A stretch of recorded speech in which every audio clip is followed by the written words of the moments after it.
Bon, bonjour tout le monde, j'espère que vous allez bien. Bienvenue dans ma chaîne YouTube. Aujourd'hui, on se retrouve pour une nouvelle vidéo dans laquelle je vais vous entretenir sur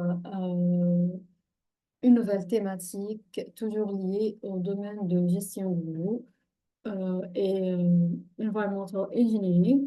Le cours d'aujourd'hui se repose sur un axe très important qui est le domaine de traitement des eaux. Sans trop tarder, je vais commencer à partager mon écran et on va directement au contenu de notre cours. Je répète, c'est la gestion de l'eau et la partie numéro 3, le traitement de l'eau usée. Je vous rappelle que dans la partie numéro 1 et 2, je vous ai parlé de quelques notions liées aux gestion de l'eau.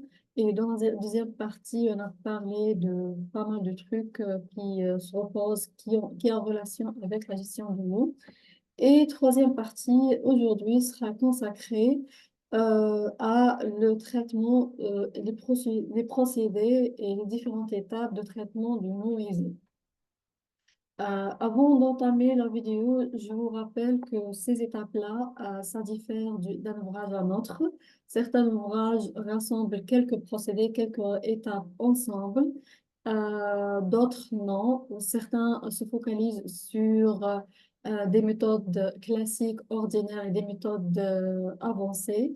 Mais le principe reste toujours le même, c'est chacune de ces étapes-là pratique ou bien utilise certains principes physico-chimiques ou bien biologiques pour le traitement de l'eau. Je vais arrêter à chaque fois et vous donner quelques variantes utilisées ou bien mentionnées dans d'autres ouvrages. Alors, pour commencer, permettez-moi juste de cliquer sur le diapo. Voilà. Alors, le traitement des eaux usées. L'objectif de traitement de l'eau consiste toujours à lui soustraire certains composants.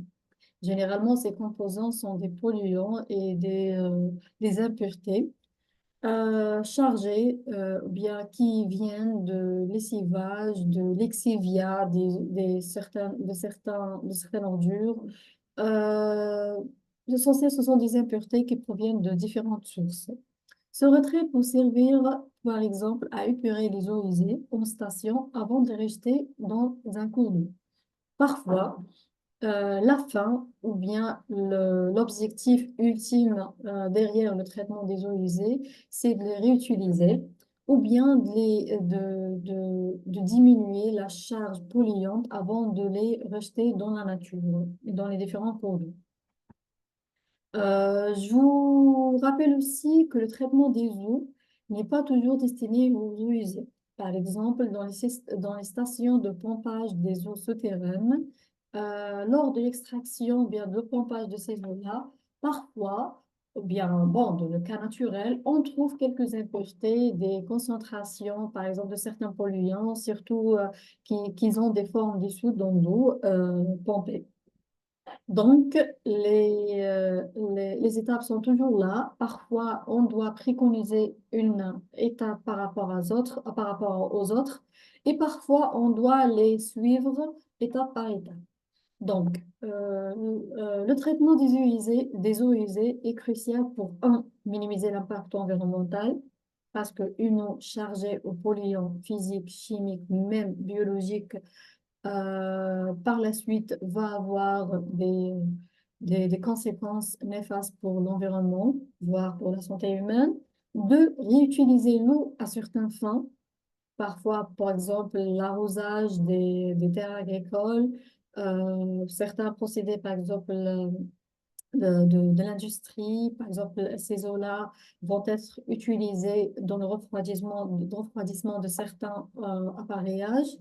Et trois, c'est respecter la réglementation. Certains pays ont des réglementations plus rigoureuses que d'autres. Donc, c'est pour cette raison-là on trouve différentes étapes utilisées.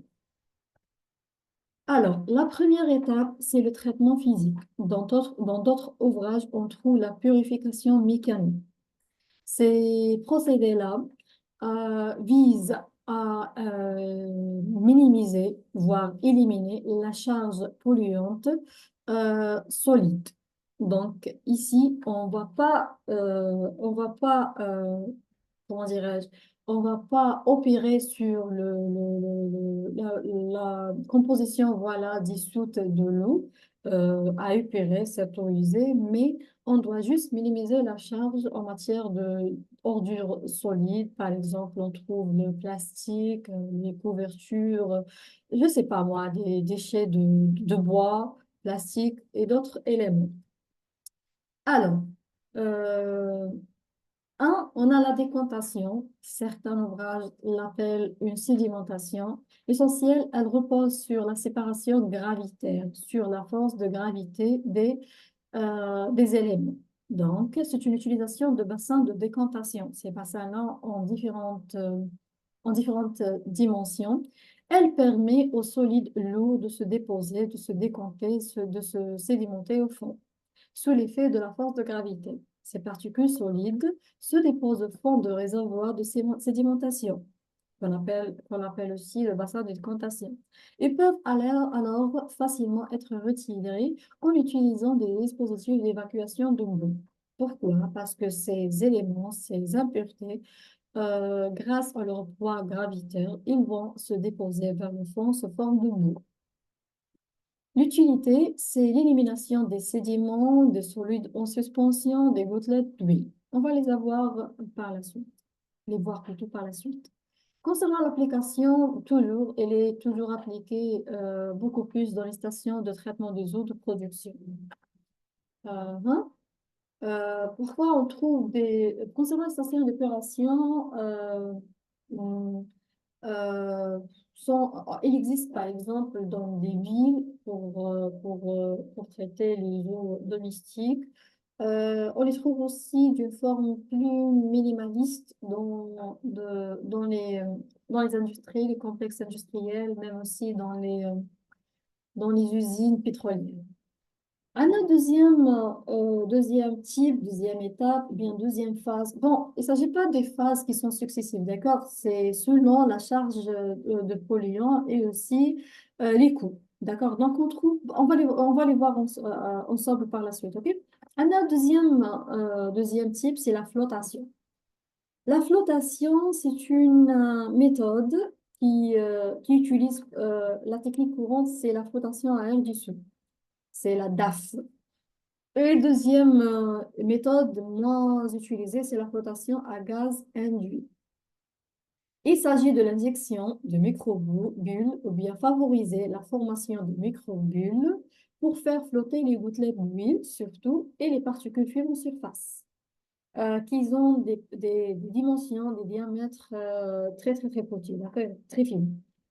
L'utilité se retirer, voilà, vu qu'elle vise les gouttelettes d'huile, surtout dans sa forme émulsifiée et les particules fines.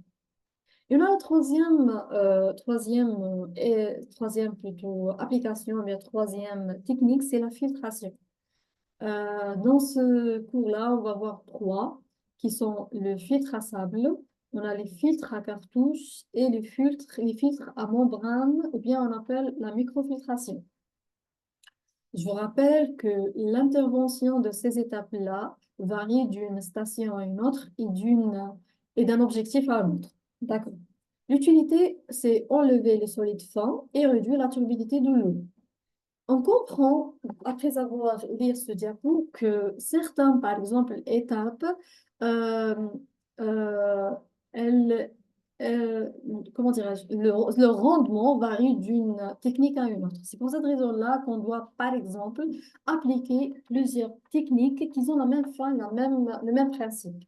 C'est juste pour optimiser, voilà, les résultats.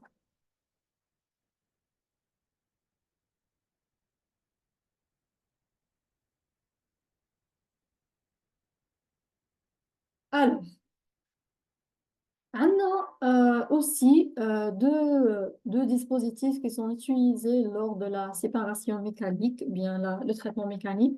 On trouve le dégrilleur. Dans le mot dégrilleur, on trouve les grilles, bien les grilles. plutôt. Ce mécanisme vise à tamiser ou bien à séparer les matières solides, surtout grossières, parce que ces mailles ou bien voilà, ces mailles sont légèrement grandes, bien relativement grandes, qu'elles aident dans les stations d'épuration, on trouve toujours le dériveur dans la première phase, parce qu'il sert à éliminer les matières solides grossières. D'accord? Donc, on aurait dû le mentionner même avant la décantation et et la flottation et la filtration. Donc, on trouve par exemple textile, papier et plastique et d'autres éléments. On trouve aussi le désableur. Pourquoi? Parce que nous savons tous que les eaux qui proviennent de lessivage des terrestres, ce qu'on appelle les eaux qui chargent, ou bien qui charrient la charge terrigène qui vient de la terre. Donc, elle va ramener avec elle ce qu'on appelle le sable et d'autres particules qui ont d'autres différentes granulométries. Donc, le désableur est mis en place pour séparer par sédimentation les matières solides minérales, telles que le sable charrié par l'eau. Voilà. Et les matières solides, comme le reste de nourriture, sont également séparées par sédimentation durant la décantation primaire. Parce que, au fil des cours d'eau, ces éléments-là, surtout ces matières organiques qui proviennent de la nourriture, du reste de nourriture, vont subir une certaine biodégradation, mais elle n'est pas suffisante. Du coup, on va les soumettre à d'autres procédés qu'on les appelle procédés biologiques, qu'on va les voir par la suite. Maintenant, le premier procédé qu'on va détailler ici, c'est la sédimentation ou bien décantation, qui est voilà, due à la force gravitaire due à la force gravitaire. Alors, concernant la sédimentation représente le moyen le plus simple pour séparer les matières solides. Parce qu'ici, on fait juste, comment dirais-je, rassembler l'eau à épurer, l'eau usée, dans un bac ou bien dans un bassin de décantation. On ne va pas introduire certaines forces, certains mécanismes ici. Il n'y a pas une intervention proprement dite humaine. Sous l'effet de la force de gravité, ces particules solides vont se déposer au fond de réservoirs de sédimentation. Donc, après, ils vont être retirés en utilisant des dispositifs d'évacuation de l'eau. On l'a déjà mentionné. Pour que la sédimentation soit la plus efficace possible, il faut que les conditions d'écoulement dans le réservoir de sédimentation soient aussi calmes que possible. Ici, on parle de l'absence de turbulence. Parce qu'ici, on évite, si on applique cette méthode-là, on diminue début, voilà, du mouvement, bien de d'écoulement de l'eau dans ces bassins-là. On va agir sur l'absence de turbulence, on va agir aussi sur le brassage. Donc, on minimise le brassage, le mélange des eaux-là. Donc, on ne va pas remettre en suspension ces éléments-là car on est déjà ramassé sous forme de boue. Troisième point, c'est pour la sédimentation, je répète, c'est la décantation, c'est le même principe ici, c'est utilisé essentiellement lors de la décantation primaire. Rappelez-vous, ici on a deux phases, la phase de sédimentation, elle est appliquée dans le traitement mécanique et après elle sera appliquée aussi après ce traitement. Donc on va le voir après. Et de la décantation secondaire qui s'appelle la décantation secondaire dans la station de d'épuration. Anna, la flottation. Ici, on va juste voir quelles sont les techniques utilisées. Donc, je répète, on a deux types de techniques, d'accord? On a la DAF, c'est la flottation à air dissous. Le principe de fonctionnement. La DAF repose sur l'injection des microbules d'air dans l'eau. Ces bulles-là se lient aux particules solides ou aux gouttelettes d'huile. Elle réduit leur densité et les faisant flotter à la surface de l'eau, où elles sont collectées sous forme d'écume. Quels sont les principes, les étapes principales de cette méthode? Un, on a la saturation. À travers quoi? À travers la pression, l'application d'une certaine pression.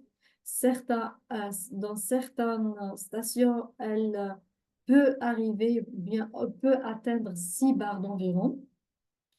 Donc, l'eau se trouve dans un état saturé en air, vu qu'on a appliqué une pression, une force pneumatique, sous l'effet de la loi de Henry, qui dit que quand on applique une certaine pression sur l'air, dans un mélange air-eau, cet air-là va se dissoudre dans l'eau.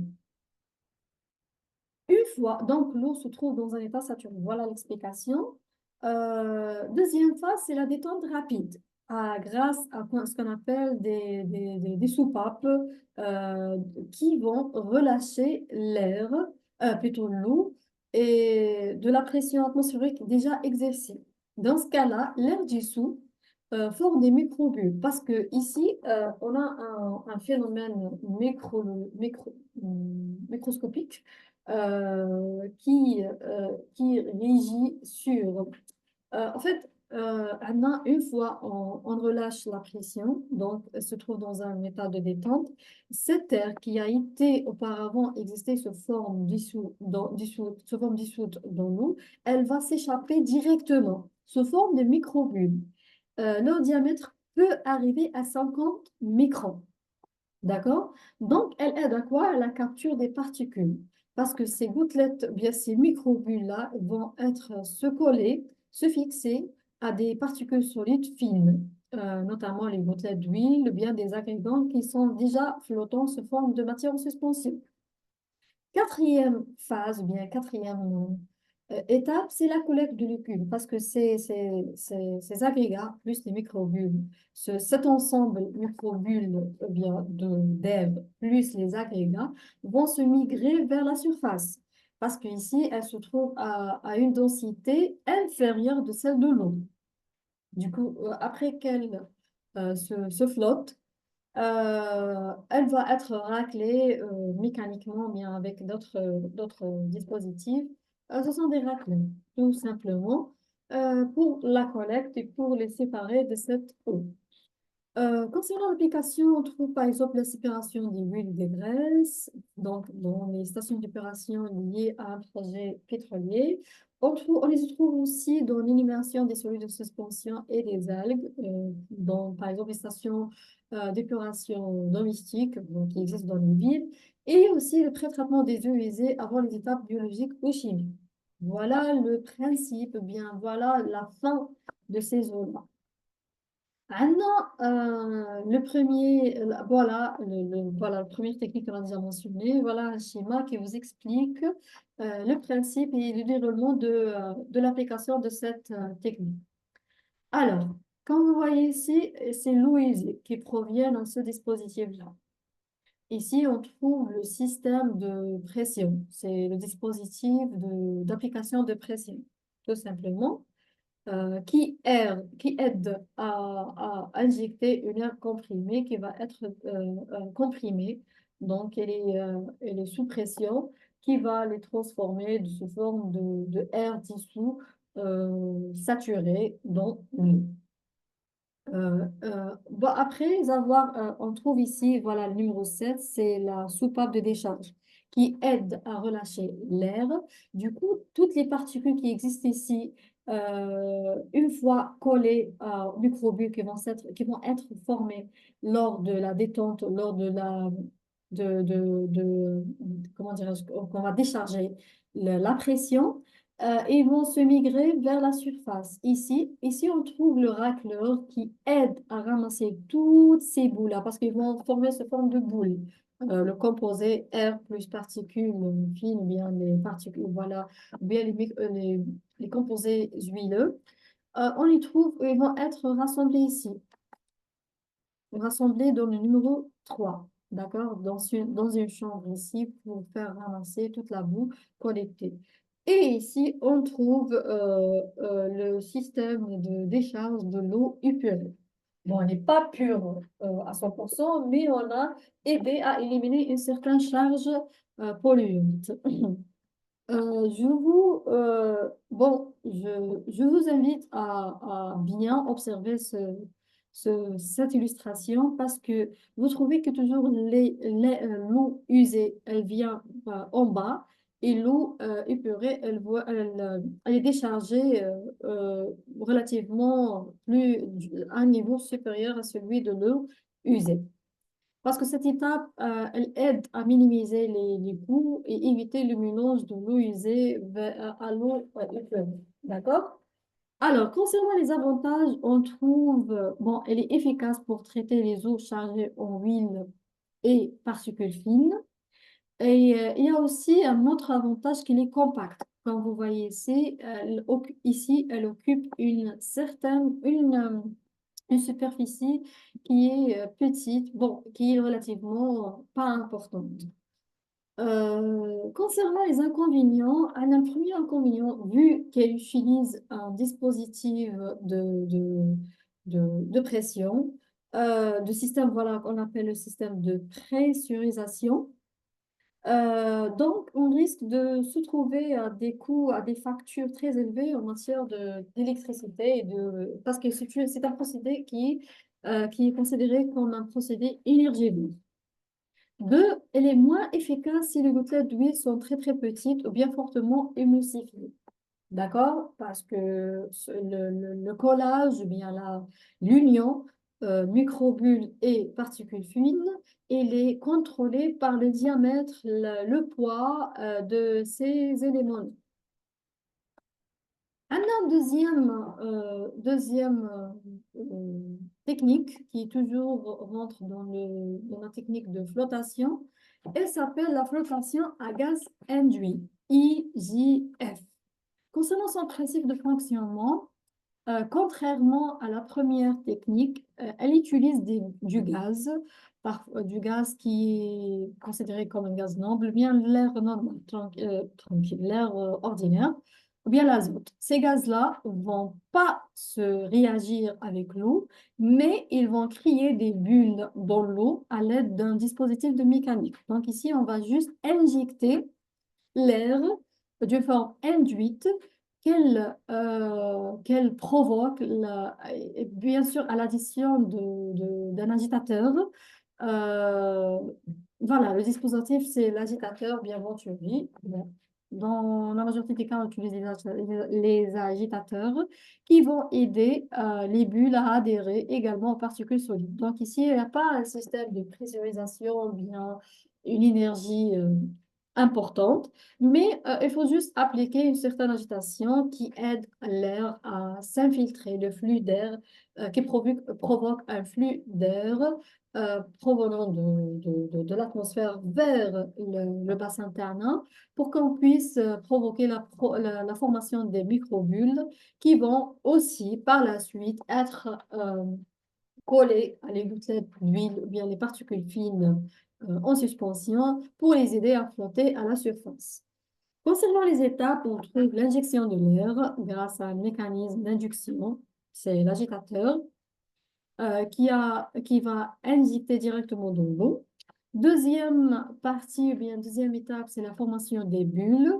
Dans ce cas-là, on trouve qu'elle peut atteindre 150 microns de diamètre. Et donc, elle se forme et capture les particules et après, elle remonte vers la surface. Troisième phase, c'est c'est la séparation et la collecte. Ces agrégats, ces composés air plus les particules en suspension vont migrer vers la surface et après, elles vont être raclées et bien retirées. D'accord? Concernant l'application, toujours on les trouve, ou bien on les opère, ou bien on les applique pour éliminer les huiles libres et les solides lourds. Parce que c'est grâce à la taille des bulles provoquées. Elle est utilisée aussi dans le traitement des eaux de production de l'industrie pétrolière, des stations d'épuration. D'accord? On y trouve plusieurs applications de cette technique. Concernant ses avantages, On a un, c'est une énergie moins énergivore, parce que, en comparant par la date, d'accord, la première technique. Car il n'y a pas une étape, bien une phase de pressurisation et détente. Il n'y a pas d'énergie exercée pour appliquer une certaine pression ici. Euh, et deuxième avantage, elle peut être utilisée dans les conditions de haute salinité, des conditions de haute salinité. Ici, on parle des stations de pétrolières offshore. Concernant ses inconvénients, bon, elle est moins efficace que la DAF, parce que la DAF, elle, elle, elle résulte une bonne quantité, une bonne charge en matière de microbilles. D'accord? Et surtout quand il s'agit des huiles fortement émulsifiées et des particules très, très, très fines, parce qu'on parle de 50 à 150 microns. Dans ce cas-là, la DAF est plus préconisée. Elle peut aussi nécessiter des additifs chimiques, ici pour provoquer le phénomène de floculation et de coagulation. Donc, euh, bon, comme vous voyez ici, on parle de techniques mécaniques, mais on peut faire aussi appel à des techniques chimiques. C'est juste qui visent tous à améliorer la performance et le rendement de ces méthodes.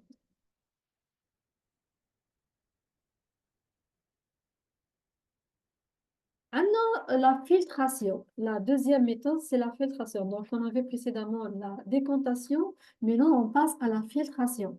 Et on va voir les techniques utilisées. Alors, concernant la filtration, on a la... Bon, il y a un diapo qui manque ici.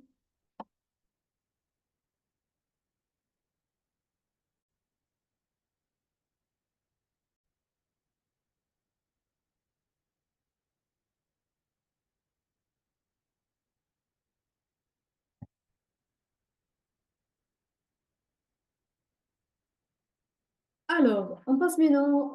bon, désolé pour ce léger retard. C'est un problème technique comme toujours. Anna, la filtration la filtration. Deuxième méthode, troisième plutôt. Oui, la troisième méthode, c'est la filtration. On va voir ensemble quelles sont les techniques utilisées. Alors, euh, bon, la filtration, ici on trouve la première méthode, c'est à travers les lits de sable, ou bien le filtre à sable. Sont des systèmes de filtration utilisés, voilà, un liste de sable fin ou bien de gravier, selon toujours la charge en matière polluante. On peut jouer sur la granulométrie de ces composés pour éliminer les solides en suspension et les particules grossières. Son fonctionnement repose sur un. L'eau traverse un lit de sable. Donc voilà l'eau à épurer, donc c'est l'eau usée. Elle va rentrer par cette canalisation vers ce qu'on appelle tout ça, c'est un lit à sable, d'accord? Euh, Ces particules, parce qu'elle est chargée en particules et des impuretés et des matières en suspension qui vont être retenues par ce lit à sable. Donc, ce lit joue un rôle de tamisage, d'un tamis. Donc, on parle ici de ce qu'on appelle l'effet de tamisage ou bien l'absorption. Une fois saturés ces lits-là, on peut les nettoyer à travers ce qu'on appelle le contre-courant. Donc, au lieu de faire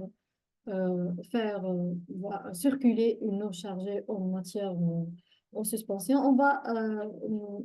Ce qu'on a, contre-courant, elle aide à voilà, nettoyer ces charges-là pour qu'on puisse réutiliser ce sable. Donc, c'est une matière durable, c'est un procédé qui est moins énergivore et qui est moins coûteux aussi. Voilà, c'est grâce à ce qu'on appelle le lavage à contre-courant. Et après, on a l'eau qui est épurée, après cette phase-là, bien sûr, qui est moins chargée en matière en suspension et matière polluante. Alors, concernant son application, un, c'est aide à éliminer le solide en suspension et les particules grossières. Deux, elle aide aussi au pré-traitement avant l'étape de filtration les plus avancées. Parce que ici, pour éviter le colmatage des membranes qui sont relativement plus coûteux que le lit de sable, donc on va juste minimiser, on va juste les aider à ne pas se colmater durant une période courte. Le Voilà. Et on a aussi, troisième application, c'est l'utilisation de traitement des eaux de refroidissement des eaux usées. D'accord? Ou bien les eaux usées, hein, d'accord? Donc, concernant ces avantages, on a un, c'est simple, économique, très préconisé par toutes les stations d'épuration, peu importe leur enveloppe, voilà, leur coût d'investissement. Deux, bonne efficacité pour les particules qui varient entre 20 à 50 microns. Et trois, on a la longue durée de vie si entretenu correctement. Parce que l'entretien, ça vient grâce à l'application, comme on dit, de lavage à contre-courant.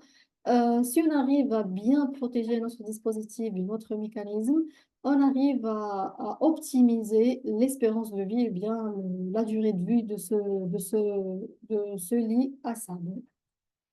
Concernant ces limites, bon, on trouve, elle ne convient pas aux particules très fines parce qu'on a dit que les particules varient entre 20 à 50 microns. Ou bien les huiles humidifiées, parce qu'une fois humidifiées, donc on a, on a augmenté la solubilité de ces huiles-là dans l'eau à épurer. Et aussi, elle peut nécessiter toujours l'ajout des réactifs chimiques, surtout les coagulants, pour améliorer l'efficacité. Pour qu'on puisse colmater et coller certaines particules entre eux. Et comme ça, on peut augmenter leur diamètre. Du coup, elles vont être retenues par le lit à sable. Le deuxième dispositif, c'est bien le deuxième mécanisme, c'est l'application des filtres à cartouches, l'utilisation, pardon, des filtres à cartouches, qui sont utilisés pour les éléments comme des éléments filtrants et sont composés de matériaux synthétiques. Donc, on trouve par exemple le polypropylène, les fibres de verre, qui aident à capturer les particules fines. Donc, le coût par rapport au lit à sable est légèrement élevé. Par rapport, hein. Je répète, c'est par rapport, c'est relativement élevé. Parce qu'ici, une fois le filtre à cartouche est colmaté, on peut le nettoyer dans certaines phases. Mais une fois colmaté, on doit procéder carrément à le remplacement des filtres. Donc, on parle toujours d'entretien, de remplacement, de plusieurs applications coûteuses. Le fonctionnement, mais il est très efficace par rapport la première méthode. L'eau passe à travers des cartouches cylindriques avec une structure poreuse. Ces cartouches cylindriques, c'est ce qui forme le filtre.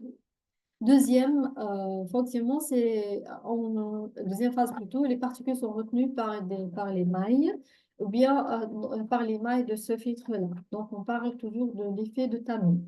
Mais cette fois-ci, les mailles sont moins poreuses que le premier. Et aussi à travers le fonctionnement de l'absorption. Les cartouches saturées sont remplacées périodiquement. C'est ça ce que j'ai déjà mentionné précisément concernant le changement et l'entretien de ces cartouches. Concernant ces applications, donc, c'est l'élimination des particules fines. Elle peut arriver jusqu'à 1 micron. Donc, ici, c'est une phase plus avancée que la première. Euh, du coup, dans certaines stations plus avancées, on trouve toujours de la phase de filtre à cartouche. Elle, elle succède celle de filtre à sable et utilisée dans les unités mobiles offshore ou par des volumes de l'eau relativement faibles. Parce que ici, est aussi utilisé pour la filtration des eaux moins chargées. Hein, d'accord? Donc, parce que si ces eaux-là sont chargées avec des matières en suspension que leur taille supérieure à 50 microns, on risque de colmater les filtres dans une période très courte. D'accord? Donc, ici, on parle de rendement, des coûts, d'optimisation. Donc, il faut prendre tout ça en considération lors de la mise en place et la succession de ces étapes-là. Concernant ces avantages, c'est facile à installer et entretenir. Une bonne précision de filtration pour les particules fines, surtout lorsqu'elles succèdent et surtout lorsqu'elle vient après l'étape de filtre à sable. Et aussi adapter aux situations nécessitant une flexibilité opérationnelle. Par exemple, on le trouve dans les stations d'épuration liées à des usines de production pétrolière. Même aussi les stations de dessalement aussi, on peut les trouver aussi. Parce qu'ici, on ne parle pas des eaux qui sont trop surchargées en matière de suspension, d'accord? Ces limites, elles conviennent à des débits faibles ou modérés. Et une fois le débit est important, ça risque de colmater ces filtres dans une période très courte. Aussi, c'est coûteux grâce ou bien à cause de changements périodiques et remplacements périodiques des cartouches, une fois saturées. Donc, on doit les remplacer fréquemment. Et aussi, ne traite pas les polluants dissous, bien sûr, parce qu'ici, jusqu'ici, on parle toujours de la séparation solide, matière suspension, liquide, qui est l'eau à épurer. Le troisième méthode, c'est une méthode plus avancée que les précédentes, c'est la filtration grâce à des membranes, ce qu'on appelle la microfiltration.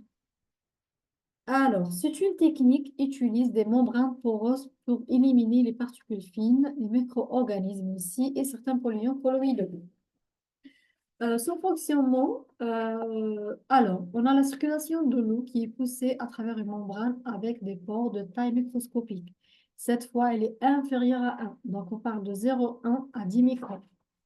Donc, on trouve une distribution hétérogène de ces tailles-là, de ces mailles, pour favoriser voilà, la rétention de ces particules-là et pour même optimiser la rétention des particules fines et aussi les micro-organismes. Donc, ces membranes-là aident à une certaine filtration biologique parce qu'elle va retenir les micro-organismes. Donc, dans ce cas, les particules solides, bactéries, certaines huiles humidifiées sont retenues dans la membrane. Le filtrat, le filtrat, c'est le résultat de la filtration d'une eau usine. Donc, dans ce cas-là, c'est une eau épurée, relativement. Plutôt, non, c'est le filtrat, c'est voilà, le filtrat, c'est l'eau épurée, voilà, j'étais correct. Tandis que les polluants accumulés nécessitent un certain nettoyage périodique. Et croyez-moi, c'est plus cher que le membrane à filtre.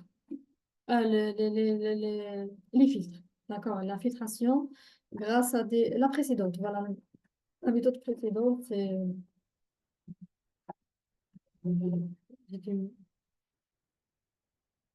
voilà, les filtres. Les filtres ordinaires. Voilà le mot que j'ai cherché. Maintenant, concernant son application, l'élimination, elle aide à éliminer les particules ultra fines dont la taille varie entre 0,1 et 10 microns, les algues, les bactéries et les colloïdes.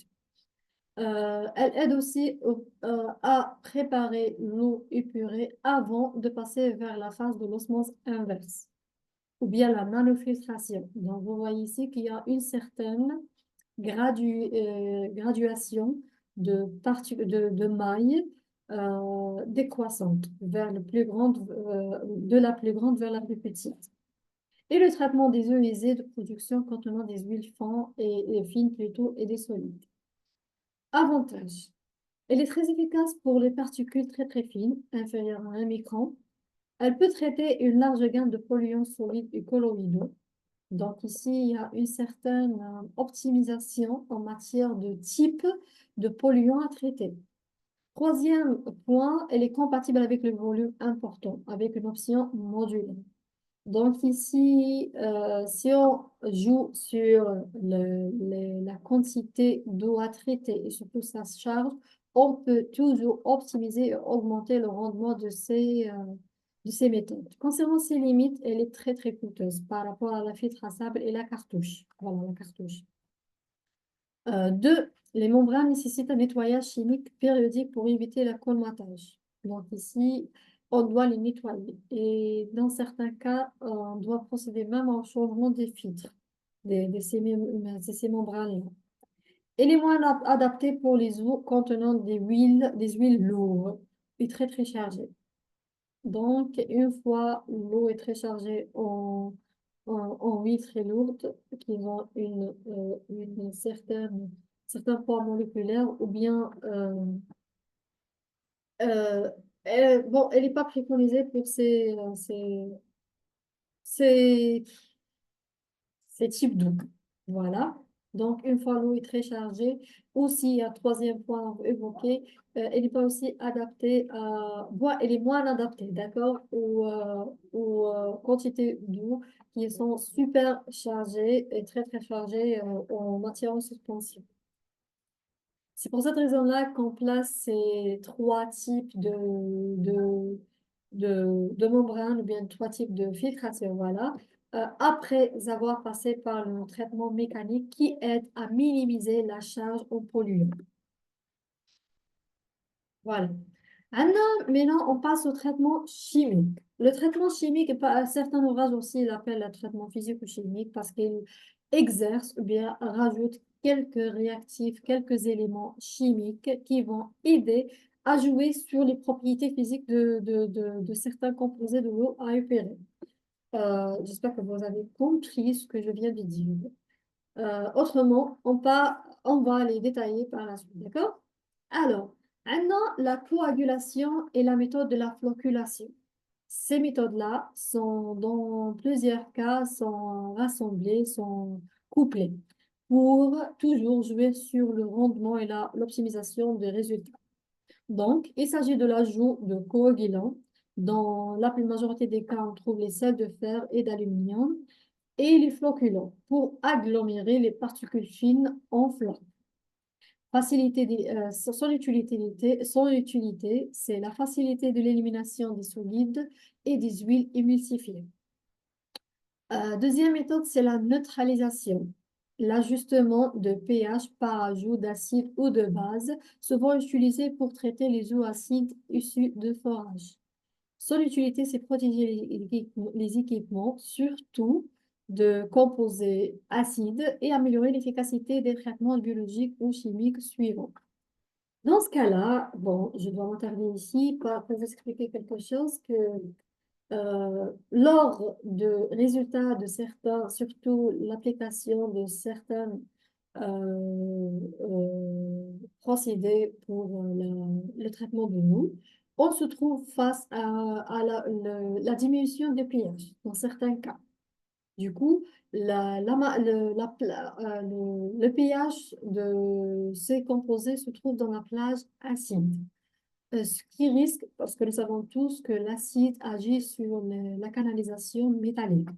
Dans ce cas-là, on va minimiser, eh bien, on va agir directement sur la durée de vie de de notre équipement.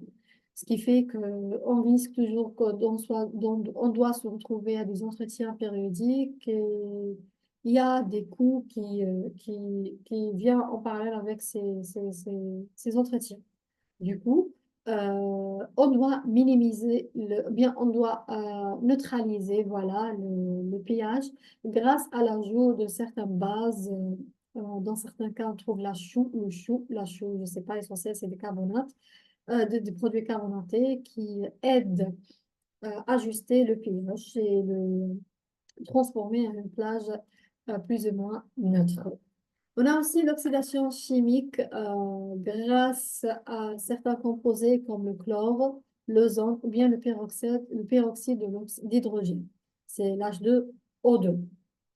Elle aide à quoi? La dégradation des hydrocarbures parce qu'elle joue sur leur propriété chimique et la destruction de matières organiques et les récalcitrants. Ce sont des récalcitrants, ça veut dire qu'ils sont des composés qui sont coriaces, qui résistent aux, euh, aux techniques ordinaires de traitement. Alors, en détail, la première méthode, c'est la coagulation. La coagulation, c'est un processus chimique où l'ajout de coagulants pour neutraliser les charges électriques des particules en suspension. Donc ici, euh, parfois, voilà. Donc, parfois, les particules en suspension se trouvent ils ont une charge électrique égale. Ça veut dire qu'ils ont tous, par exemple, ils se trouvent dans une charge négative, ce qui favorise son éloignement, son divergence, ce qui leur rend coriace et récalcifiant pour le raclage.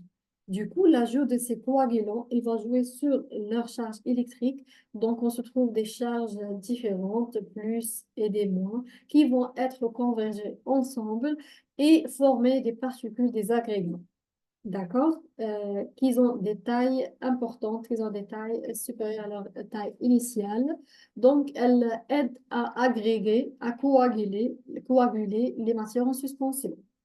Le principe est simple. Les particules colloïdales, surtout les argiles et les matières organiques, sont généralement chargées négativement. Donc, ce qui leur empêche de se rapprocher pour agglutiner, pour s'agglomérer. Voilà ce que j'ai expliqué, c'est juste une reformulation. Les coagulants neutralisent les charges parce qu'ils favorisent la formation de petites agrégations appelées les micro-plaques. عاودوا معايا, c'est les micro-plaques. C'est quoi le résultat de la coagulation? C'est les micro-plaques. Alors, concernant, bon, quelques exemples là, parce qu'il existe et à boire et à manger en matière de coagulant collant commercial. Bon, le choix et le principe de choix est toujours lié à coût, rendement et aussi la disponibilité. Donc, on trouve les deux exemples communs, c'est le sulfate d'aluminium et le chlorure ferrique, ou bien le sulfate ferreux. Alors, concernant le polymère organique, on trouve le polydamac, je ne sais pas, et le polyélectrolyte. Ça, c'est le connais. D'accord? L'essentiel, on trouve des sels métalliques ou bien des polymères organiques. Il faut toujours jouer sur les propriétés physico-chimiques, surtout la température, le pH et la turbidité, pour qu'on puisse augmenter le rendement de cette phase. Ces applications aident à réduire la turbidité parce qu'on va rassembler ces matières en suspension, ce qui rend l'eau turbide parce qu'elles vont être agglutinées, agglomérées ensemble et vont être éliminées par la suite. Et aussi, elle aide à le traitement des eaux industrielles. Donc, toujours, on trouve qu'il y a une phase préparative par rapport à l'autre. Une phase qui précède l'autre. Une phase qui aide à minimiser toujours le, la charge en matière polluante, que ce soit en suspension ou le cas contraire qui vient par la suite. Et on va le traiter aussi. Donc, la phase de coagulation a été déjà expliquée. Maintenant, on passe à la phase de la euh, flocculation. Alors, la flocculation est un processus physique ou un mélange lent qui a un mouvement mécanique très doux. Elle permet au microfloc qui a été déjà formé lors de la coagulation de s'agglutiner en flocs plus gros et plus faciles à séparer.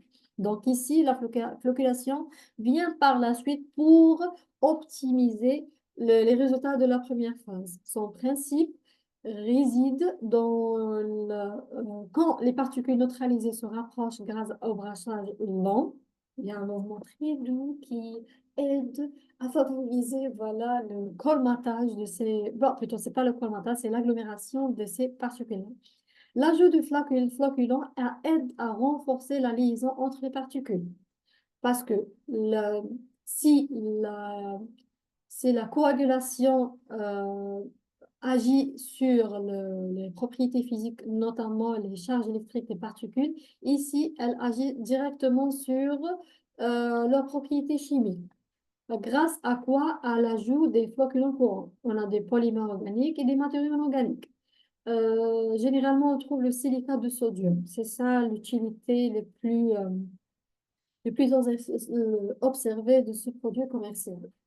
Les polymères organiques, on trouve par exemple que ce soit naturel ou bien synthétique. On a l'hexanthine, l'amidon du mancha et les polyacrylamides, anioniques ou bien cationiques. Toujours, bon, le choix, il est toujours lié aux fonctions de la charge électrique là, de ces matières en suspension.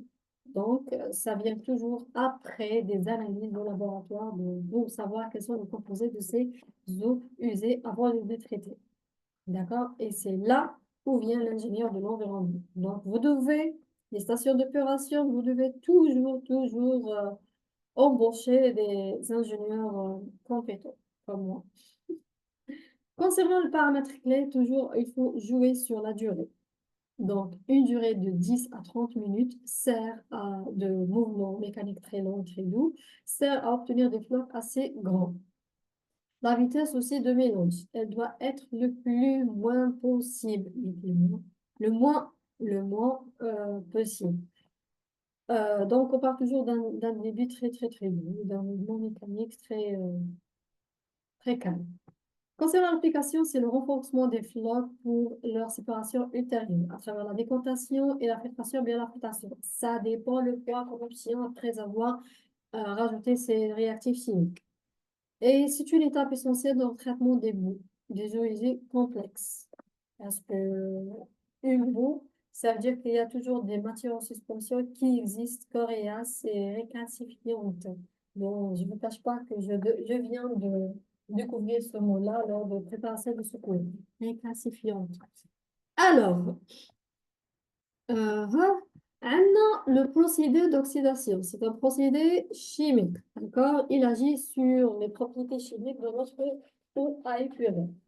On a dit qu'on utilise l'ozone, le peroxyde d'oxygène, et dans ce cas-là, on va travailler sur le peroxyde d'oxygène, H2O2. Comment? À travers quoi? À travers l'application d'une énergie, plutôt d'une source d'ultraviolet. Je lis, je m'explique en même temps. Nombre de polluants ne sont pas dégradables biologiquement. Ils ne peuvent pas donc être éliminés au moyen de procédés biologiques. Certains composés, comme l'hydrocarbure chloré, certains métaux aussi, sont très persistants à certaines procédures classiques. Dans ce cas-là, suite à un traitement inadéquat, on trouve des matières de nombreux endroits dans les eaux, surtout dans les eaux souterraines, ok? Qui représentent une menace pour l'homme et l'environnement. Même aussi bon, cette procédé d'oxydation, il est destiné beaucoup plus pour les eaux euh, de stations de pompage des eaux souterraines. On le trouve souvent, d'accord? Parce que le procédé d'oxydation constitue une méthode efficace pour éliminer, voilà, le type de matière de l'eau. Il existe, pour traiter l'eau, une multitude de procédés d'oxydation différents. Dans ce cas-là, je vais mentionner un procédé qui est bon et qui est considéré comme un ancien, d'accord? Sont en particulier de plus en plus utilisés ces dernières années. Ce qui caractérise en premier lieu des procédés de la formation des radicaux OH, très réactifs, très réactifs, croyez-moi. Excusez-moi, juste quelques secondes.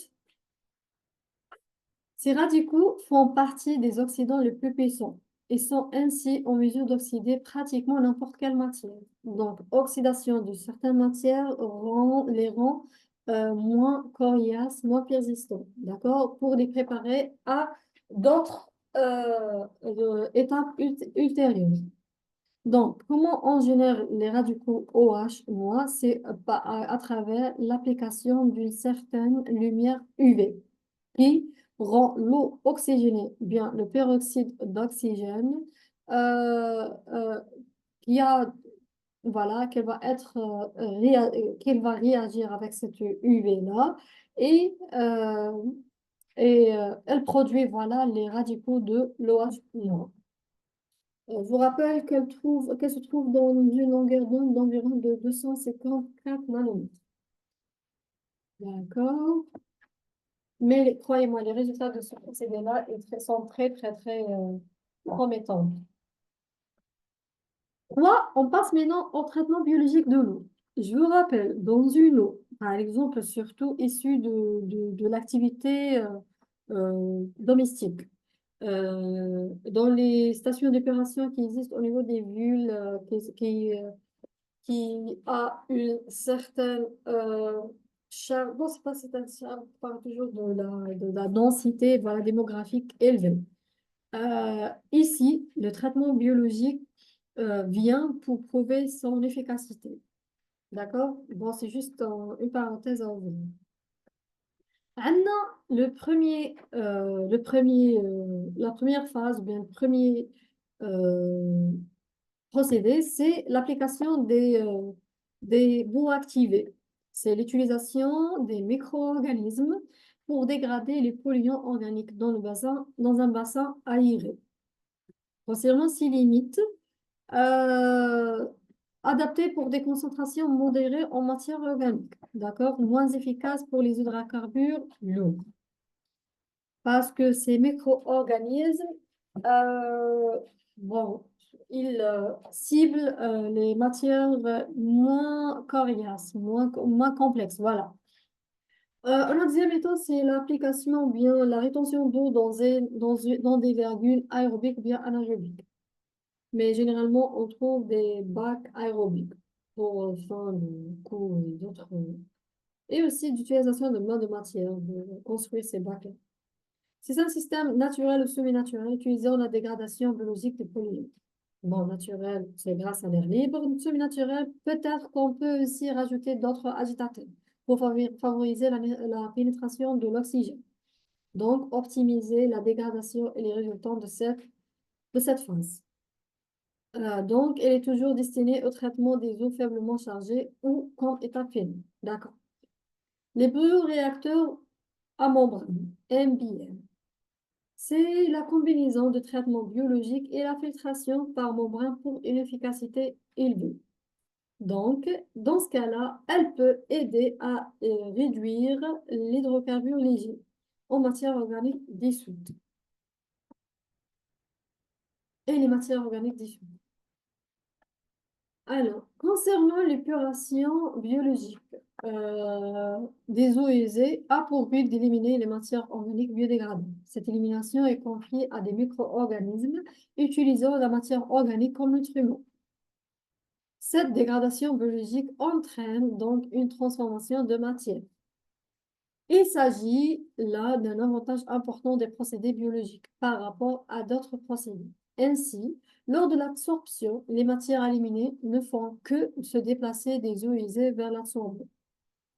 La dégradation biologique peut se dérouler dans des conditions aérobies ou bien anaérobies, présence ou absence d'oxygène.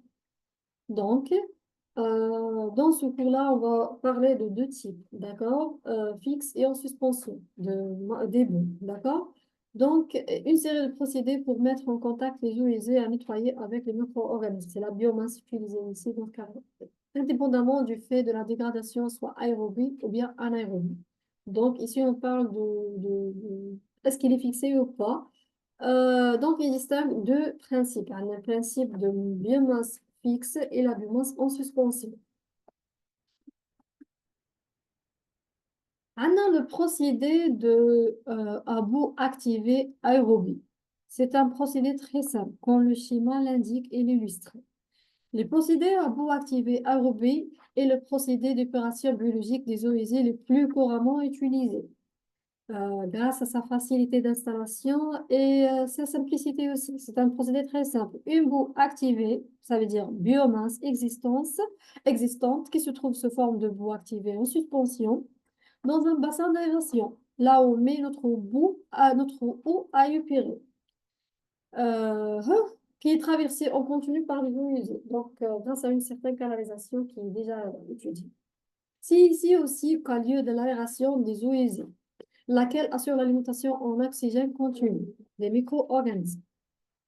Euh, bon, une fois le procédé est mis en place et on a mis en suspension, on a mis ensemble l'eau apurée et les boues activées, certaines quantités des boues activées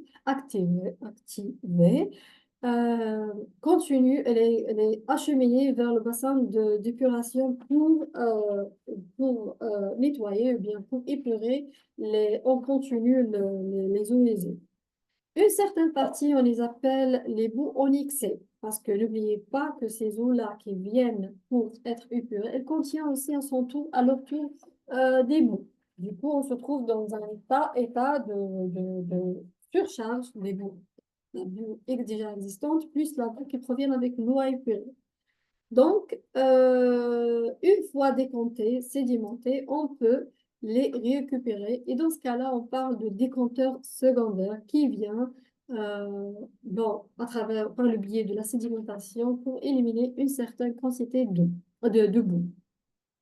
Euh, donc, la deuxième partie, ce qu'on appelle les boues onyxées, c'est un résidu qui doit subir un certain traitement grâce à ce qu'on appelle les tours de fermentation pour les réactiver ces boues-là pour qu'elles puissent mieux dégrader. Dans ce cas-là, on se trouve dans la production de méthane qui peut être exploité et valorisé pour, par exemple, alimenter certains procédés et la production de l'électricité. Donc, il faut toujours penser un établissement ou bien une structure durable qui fait garantir le respect de toutes les sortes d'aspects environnementaux. Un deuxième type qui n'est pas présent normalement dans toutes les stations d'opération parce que c'est un type plus avancé que le premier et légèrement, relativement consomme de l'énergie. Les lits bactériens, ce sont des lits qui font des procédés de biofilm aérobie, toujours. Dans ce cas-là, je vais vous expliquer en utilisant cette illustration. Dans le numéro 3, ce qu'on appelle le tourniquet d'arrosage automatique, parce qu'il y a une certaine circulation, on dirait circulation circulaire, voilà. Donc, ce dispositif sert à faire répandre ou bien épandre de manière homogène les eaux usées.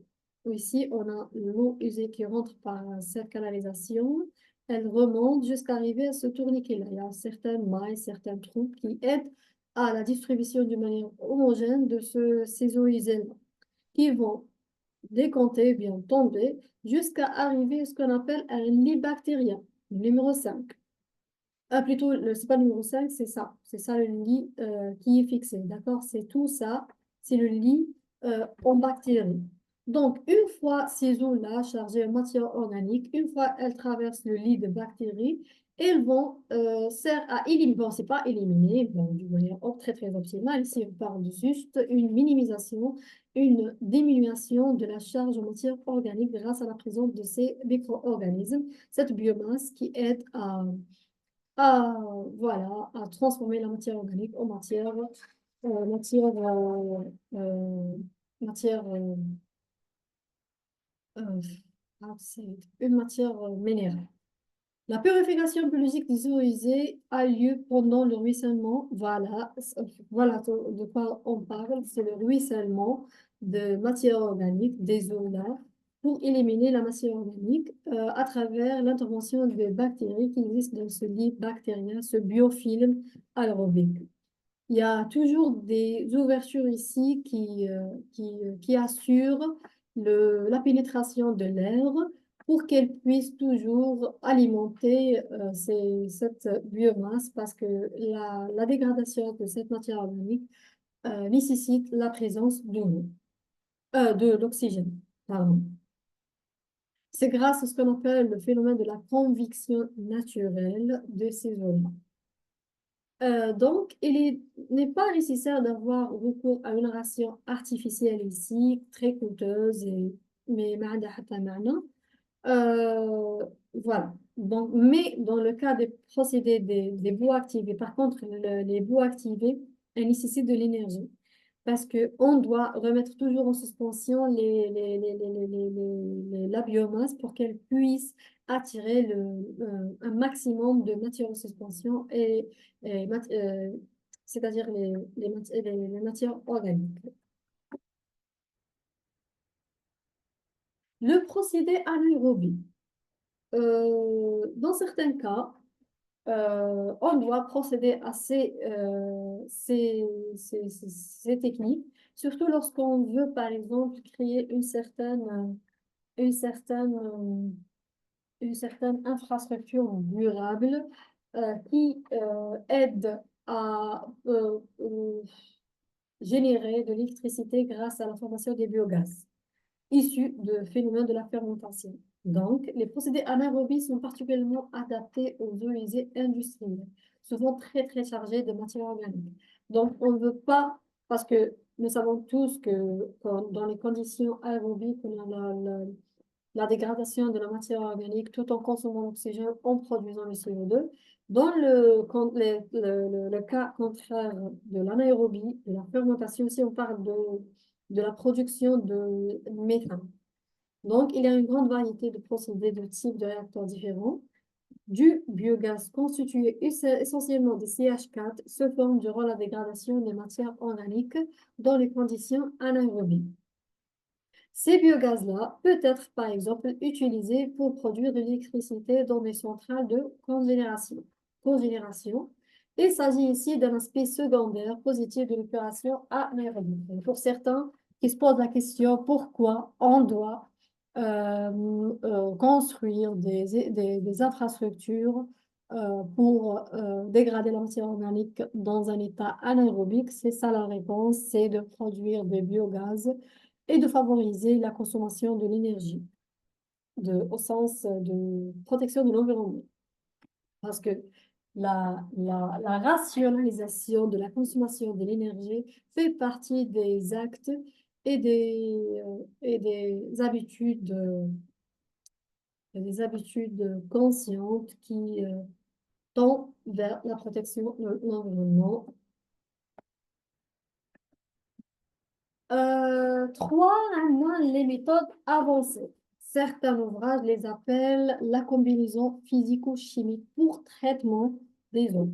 Mais vu qu'elles viennent dans les années récentes, on peut les considérer comme étant des méthodes avancées. Donc, il faut toujours savoir que la succession des étapes se diffère d'un procédé à un autre, d'un tube d'eau usée à un autre. C'est pour cette raison-là que la dénomination ou bien la classification de ces méthodes-là varie d'un ouvrage à un autre, selon leur opinion, leur idée, leur attente. Voilà. Alors, on a 3 types.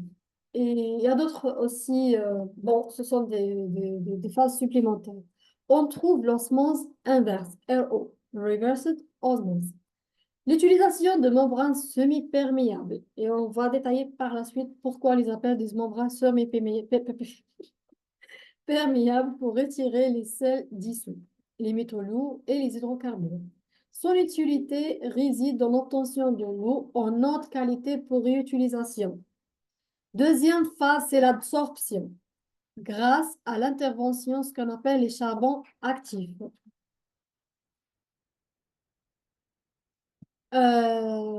Pour absorber les polluants organiques et les traces d'hydrocarbures.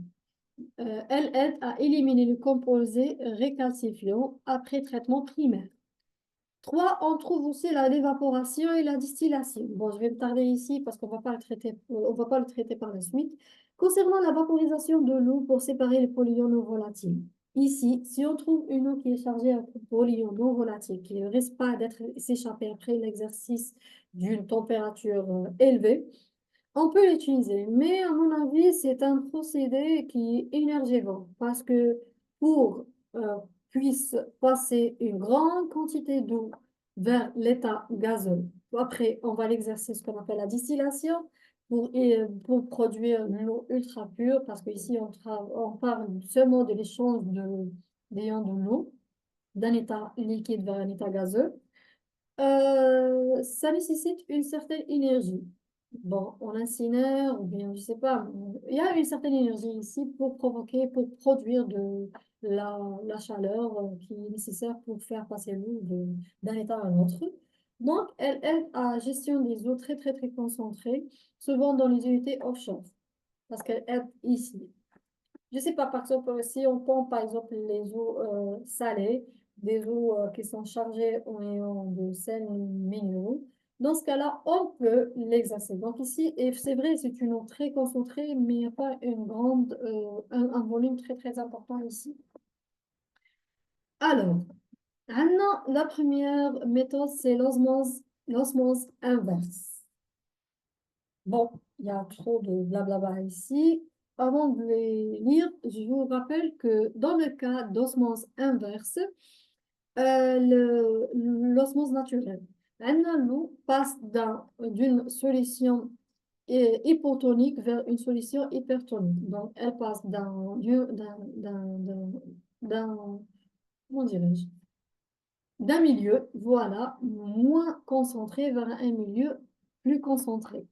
Dans le cas de l'osmose inverse, grâce à l'exertion d'une contre-pression, on va inverser. C'est pour cette raison-là qu'on l'appelle l'osmose inverse. Parce que l'eau, dans ce cas-là, elle passe de le milieu hyper concentré, hypertonique, vers un milieu moins concentré. Donc, on va inverser l'acheminement, le mouvement de l'eau. Donc, dans ce cas-là, il s'agit de contrecarrer. J'ai jamais réussi à lire ce terme-là. C'est inverser la tendance à l'équilibre de concentration de part et d'autre d'une membrane. C'est l'osmose. On génère à cet effet une contre-pression par laquelle elle doit être au moins aussi élevée que la pression osmotique. La pression osmotique, c'est le cas naturel. On l'a déjà expliqué. La contre-pression est toujours élevée. D'accord? C'est pour arriver à atteindre le cas contraire. Donc, l'eau s'écoule alors en direction de la baisse concentration au travers de la membrane. C'est bien que la concentration augmente fortement d'un côté, ce qu'on appelle le rotentat, et je vais l'expliquer par la suite, et continue de baisser dans l'autre compartiment qui est le perméable. Pour simplifier, je sais que ça vous paraît un petit peu complexe. On peut comparer l'osmose inverse à un processus de dilution.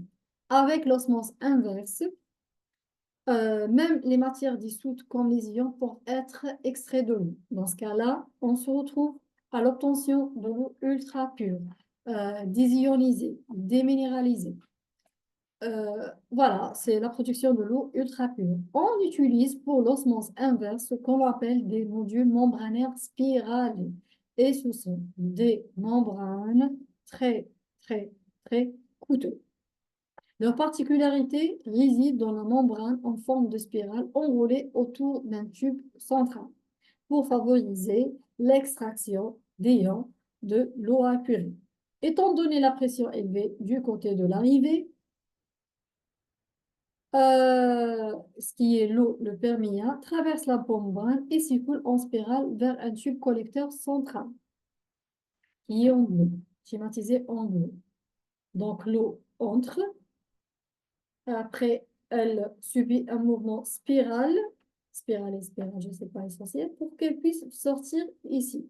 Ces mouvements-là, grâce à la présence de certains mailles qui sont très, très, très petites, ils vont aider et aussi à l'exertion d'une pression, certaine pression, elle sert à arracher tout simplement les ions de l'eau. Le flux partiel retenu par la membrane liée à le rotentant est conduit hors du module via un tube séparé. Et ici, on trouve par exemple l'eau qui reste ionisée, qui se trouve dans une concentration très très élevée. Parce que ici, il n'y a pas une perte, il n'y a pas une certaine, je ne sais pas moi, disparition de particules, c'est juste on va minimiser la concentration en matière de sel, d'autres composés, par exemple les métaux, dans une eau, et on va les minimiser dans une autre. C'est ça le procédure. Donc, les résultats de cette phase. Donc, le perméat ici, c'est l'eau brute qui va être après se retrouver avec une concentration très, très élevée, et le rotentas qui est la membrane.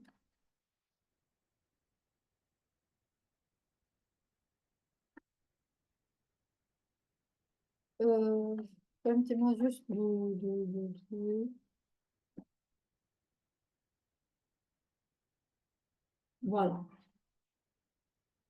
J'ai rien oublié ici. Voilà un schéma qui vous aide à comprendre. Et je vous rappelle toujours que ces schémas-là et certains énoncés, je les extrais dans un document PDF très, très utile qui appartient à une certaine société qui s'intéresse au domaine de l'opération de vous. Je vais vous mettre le lien de téléchargement du PDF. Comme ça, vous aurez un aperçu très, très, très approfondi de ce cours.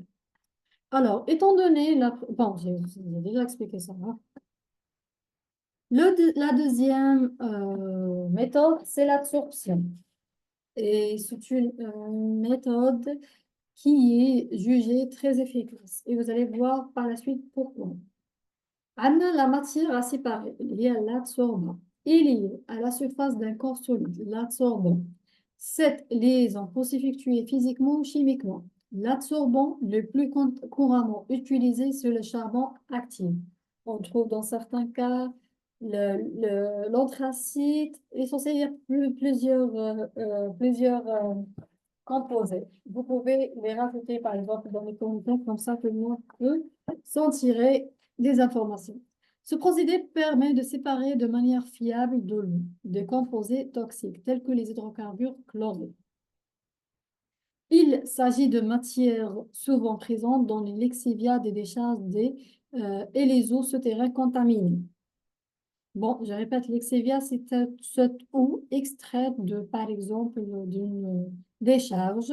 Après le sans ruissellement, on se trouve à une chose qui s'appelle l'exévia. L'adsorption se fait en général par le biais d'adsorbeurs qui sont traversés en continu. Les adsorbeurs sont pourvus d'un lit fixe composé de granulés de charbon actif. Au bout, au bout d'une certaine durée de fonctionnement, la concentration d'adsorbats dans d'autres d'une voilà, membrane d'évacuation d'un absorbeur se met à monter. Cet état est qualifié d'état de perçage. Quand on dit le perçage, c'est une... Bon, il y a aussi un terme qui s'appelle la courbe de perçage. Cette courbe-là, elle nous aide à observer et surveiller le taux de saturation, voilà, de ces charbons actifs. Donc, si vous étudiez la composition, bien la morphologie, bien voilà, la morphologie d'un charbon actif, d'un point de vue microscopique, vous trouvez une sorte de trou, une sorte de pores. Ces pores-là, une fois le charbon est activé, grâce à plusieurs processus préliminaires, on va favoriser la présence de ces pores-là qui vont aider à capturer par le phénomène d'absorption des éléments polluants qui est donc l'eau, une fois traverse un lit qui est chargé en grains de charbon actif. Dans ce cas-là, elle va aider à retenir ces polluants-là et laisser l'eau relativement pure s'évacuer. En relevant la concentration de l'absorbant dans l'évacuation d'un absorbeur en fonction du taux. C'est ça le phénomène de perçage. Voilà l'explication du phénomène de l'absorption. Et on l'utilise toujours, on le trouve toujours pourquoi on le considère un phénomène bien, un procédé très avancé? Parce que, un, c'est relativement coûteux. Deux, le résultant, ou bien l'eau qui proviennent après avoir subi l'absorption, elle est relativement pure, considérée comme pure parce qu'elle aide à éliminer une grande, croyez-moi, concentration des polluants. Le charbon actif fait sujet de plusieurs études. Il y a d'autres aussi, d'autres procédés qui vont être développés, que ce soit à l'addition de charbon actif ou particulièrement de manière individuelle. Là, il y a une autre méthode qui s'appelle l'échange d'ions. Elle repose sur quoi? Proprement dit, c'est l'échange d'ions. parce que c'est un procédé physico-chimique durant lequel une matière solide il absorbe des ions d'un liquide et libère et change une quantité équivalente d'ions de même charge dans le liquide. Dans les eaux polluées, surtout en métaux qui ont toujours des charges positives, euh, ces composés-là vont aider à capturer ces ions, ces cations, voilà, et libérer d'autres, par exemple, des charges négatives, comme le chlorure, qui va être, par la suite, être facilement traité. Donc, bon, je vais lire. Si les ions échangés ont une charge positive, par exemple le sodium, on parle d'échange de cations. À contrario, donc au contraire, on parle d'échange d'anions sont chargés négativement. Les échangeurs d'ions sont utilisés essentiellement pour dessalement et l'adoucissement. Les métaux lourds, souvent retenus dans les effluves de l'industrie métallurgique, peuvent être également éliminés par échange d'ions. Généralement, concernant l'échange d'ions, on parle de la rétention de cations, par exemple, euh, échange, comment dirais-je, ion. Ça veut dire échange seulement d'un seul type, cation ou bien ion. Par exemple, bon, je m'explique, je répète ce que je viens d'expliquer. Par exemple, s'il y a une cation, par exemple, l'échange, concernant l'échange, euh, par exemple, on a la rétention, ou bien la capture des cations de métaux et la libération de cations de sodium, par exemple, là, d'autres, par exemple, potassium. Dans ce cas-là, le sodium ou bien potassium sont moins néfastes par rapport les métaux. Et dans le cas aussi du chlorure, parce que dans le cas d'élimination des chlorures, on a la capture des ions de chlorure et la libération de OH. Toujours pour minimiser la réactivité de ces éléments-là et pour minimiser aussi leur taux de toxicité. Alors, jusqu'ici, on est arrivé à la fin de notre vidéo. J'espère que vous avez réussi à assimiler quelques, bien pourquoi pas l'entité de ce cours-là qui repose sur les méthodes de traitement de l'eau les plus connues, les plus préconisées. Ça reste toujours à favoriser une certaine méthode par rapport à l'autre en fonction de la charge en matière, de la charge en matière à traiter et aussi le coût et aussi la quantité d'eau à traiter. C'est ça les paramètres qui contrôlent le choix de chaque, ou bien le choix bien à préconiser une certaine méthode par rapport à l'autre. Je vous remercie infiniment d'avoir visionné cette vidéo jusqu'ici et je vous souhaite toujours bon courage. Merci pour votre attention.